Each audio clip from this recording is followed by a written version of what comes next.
नमस्कार, मैं मनीष स्वागत करता हूं आपको अपने इस यूट्यूब चैनल पे। दोस्तों, जैसा कि मैं हमेशा बोलता रहा हूं कि जो आपका एग्ज़ाम है वो आपका टीसीएस ही कंडक्ट कराएगी। जो बीच में अफवाहें फैली थी, जो स्क्रीनशॉट बताए गए थे कि एनएसईआईटी के द्वारा ये सब चीज़ें निकाली गई है और इस डेट में आपका एग्ज़ाम होगा, इतने शेड्यूल में एग्ज़ाम होगा, वो आप देखेंगे कि आज एक जी न्यूज़ में एक आर्टिकल छपी हुई है। उसमें ये कंफर्म कर रहा है, लगभग कंफर्म कर रहा है कि आपका जो एग्ज़ाम है वो एनएसईआईटी नहीं करा के टीसीएस ही कंडक्ट कराएगी। यानी कि जो तमाम जो चीज़ें आ रही थी, मैं हमेशा से कह रहा हूँ। देखिए, आप लोग में से बहुत सारे ये लोग कहेंगे कि सर ये अभी बैंकिंग का एग्ज़ाम और भी जो एग्ज़ाम है वो टीसीएस कंडक्ट करा रही है एसएससी का, तो कैसे शेड्यूल किया जाएगा। तो भाई मैं आपको एक एग्जाम्पल के तौर पे मैं बताऊं कि रविंद्र जडेजा अगर 5 विकेट ले लेते हैं तो इसका मतलब ये नहीं कि वो उस मैच में शतक नहीं बनाएंगे, ठीक है ना। तो टीसीएस एक ऐसी कंपनी, एक एग्जाम्पल के तौर पे, इसको आप रियलिटी से कंपेरिजन मत कीजिएगा। मैं आपको कह रहा हूँ कि टीसीएस एक ऐसी कंपनी है जो कि सक्षम है कोई भी एग्ज़ाम को पैरेलली कराने में।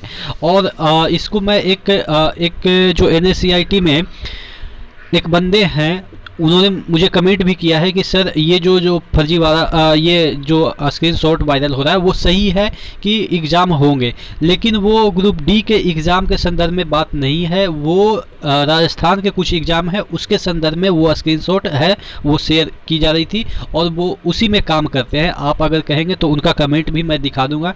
वो एनएसईआईटी में काम करते हैं और वो बोल रहे हैं कि जो बताया जा रहा है मैन पावर की आवश्यकता है, तो वो बंदे को मतलब कि जो बुला रहे हैं, ठीक है, उस एग्ज़ाम को कराने के लिए। जो राजस्थान में कुछ एग्ज़ाम होने वाले हैं, जो 21 अगस्त वगैरह से इस तरह के जो एग्ज़ाम है राजस्थान में, उसके बारे में की जा रही थी। और जो बहुत सारे लोग हैं यूट्यूब पे कि जो कह रहे हैं कि वो ग्रुप डी का निकल गया।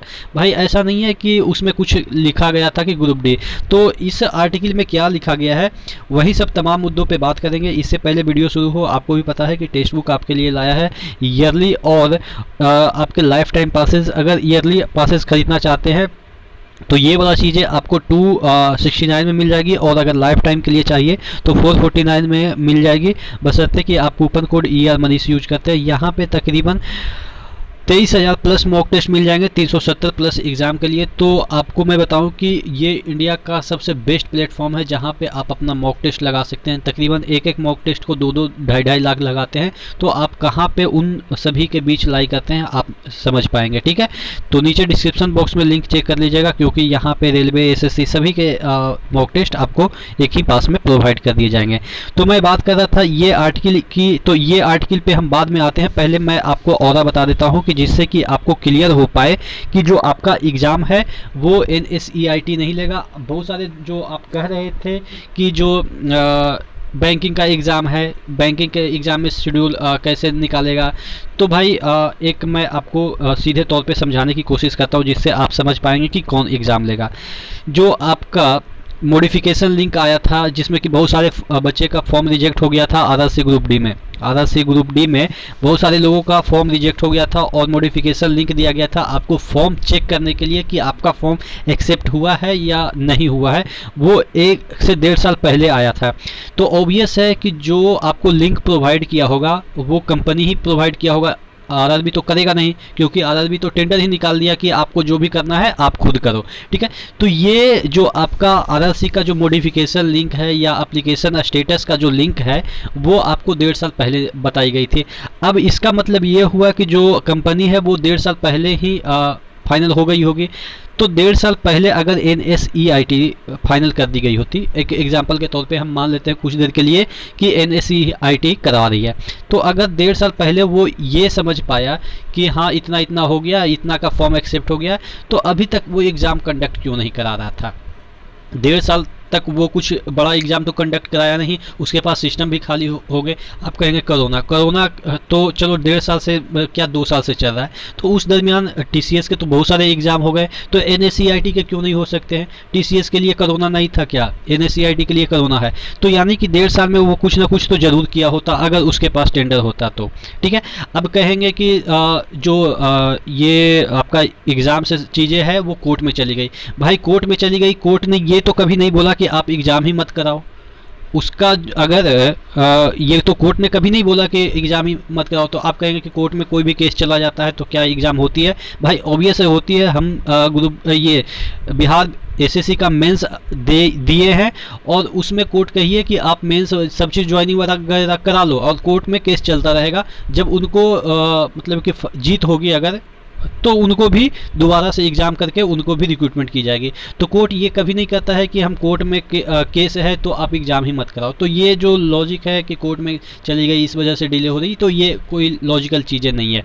चलिए ठीक है, तो ये चीज़ें हैं कि 1.5 साल से। अच्छा चलो, एक और पॉइंट मैं आपको सामने रखता हूँ कि देखिए, कोर्ट में अगर चला गया होता तो कुछ ना कुछ NSEIT अपने तरफ से कुछ ना कुछ नोटिस डालता कि चलो ये वजह है जिसकी वजह से हम एग्ज़ाम नहीं कंडक्ट करा रहे हैं। तो अब हम ये क्यों कर रहे हैं कि आपका TCS कंडक्ट कराएगी? TCS इस वजह से मैं कह रहा हूँ क्योंकि देखिएगा, आपके और भी जो NTPC के एग्ज़ाम है, ऑब्वियस है कि एक साथ दोनों एग्ज़ाम NTPC और ग्रुप डी का एक साथ वो कंडक्ट नहीं करवा पाएगी। आप कहेंगे कि अभी तो कर रहे थे पैरेलल करवाएगी, तो और भी जो एग्ज़ाम है उसकी पैरेलल की मैं बात कर रहा था। एक ही बोर्ड के लिए 2 एग्ज़ाम एक साथ कैसे करवाएगी? ठीक है, वो आपके आर्टिकल में दे रखे हैं। अभी मैं आर्टिकल पे ही आता हूँ। तो ये सब जो लॉजिक है वो मैं दे रहा हूँ, आप क्या समझते हैं? आप नीचे कमेंट बॉक्स में कमेंट करके समझाएंगे कि हाँ इस वजह से TCS लगी, इस वजह से NSEIT लगी। मैंने आपको ऑलरेडी बताया कि वहाँ के जो NSEIT में जो बंदे काम करते हैं उनका कमेंट मेरे कमेंट बॉक्स में पड़ा हुआ है। अगर आप चाहेंगे तो मैं आपको हाईलाइट करके बता दूंगा कि उन्होंने क्या बोला है कि ये जो वायरल चीज़ें हैं वो सरासर गलत है, वो दूसरे एग्ज़ाम के लिए है। वो सही है लेकिन वो दूसरे एग्ज़ाम के लिए है। ठीक है, अब इस आर्टिकल पे आ जाते हैं। देखिएगा यहाँ पे क्या दे रखा है, देखते हैं। यहाँ पे दे रखा है, भारतीय रेलवे भर्ती बोर्ड RRB की तरफ से ग्रुप डी के 1 लाख से ज़्यादा पदों पर भर्तियां की जाएगी। इस भर्ती के लिए आवेदन 2019 में भरे गए थे, लेकिन परीक्षा लोकसभा चुनाव की वजह से नहीं हो सकी। वहीं इसके बाद कोरोना की पहली और दूसरी लहर की वजह से परीक्षा नहीं हो सकी। इसके बाद से ही अभ्यर्थी परीक्षा के तारीखों का इंतजार कर रहे हैं, जो कि ऑब्वियस है, सब आर्टिकल में लिखा रहता है। उसके बाद यहाँ पे देखते हैं, यहाँ पे आपको मैं बताऊँ, लेकिन RRB NTPC की परीक्षा खत्म हो चुकी है। ऐसे में उम्मीद जताई जा रही है कि परीक्षा की तारीखों का ऐलान जल्द हो सकता है।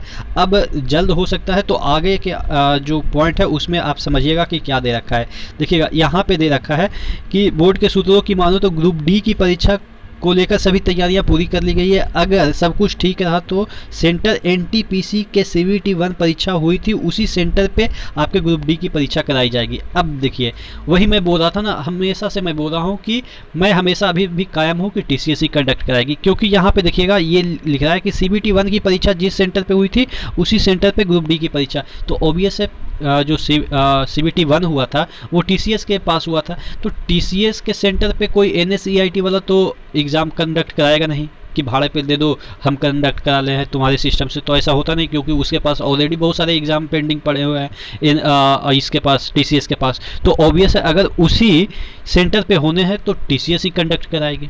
ठीक है, उसके बाद यहाँ पे बोर्ड के सूत्रों की माने तो ये 15 से 20 अगस्त के बीच कुछ तारीखों का ऐलान किया जा सकता है, जो कि मुझे लग रहा है निराधार है। लेकिन हाँ, ये वाला चीज़ें मुझे लग रहा है कि लगभग मैं अभी भी श्योर हूँ कि जो आपका 95% जो एग्ज़ाम है वो आपका TCS ही कंडक्ट कराएगा। बाद में क्या होता है वो तो आपको भी पता है कि क्या होगा, लेकिन मुझे अभी तक यही आभास होता है कि आपका जो एग्ज़ाम है वो NTPC का वो TCS ही कंडक्ट कराएगा। आप क्या सोचते हैं नीचे कमेंट बॉक्स में ज़रूर कमेंट करके बताएंगे। नेक्स्ट वीडियो मिलते हैं, तब तक के लिए धन्यवाद।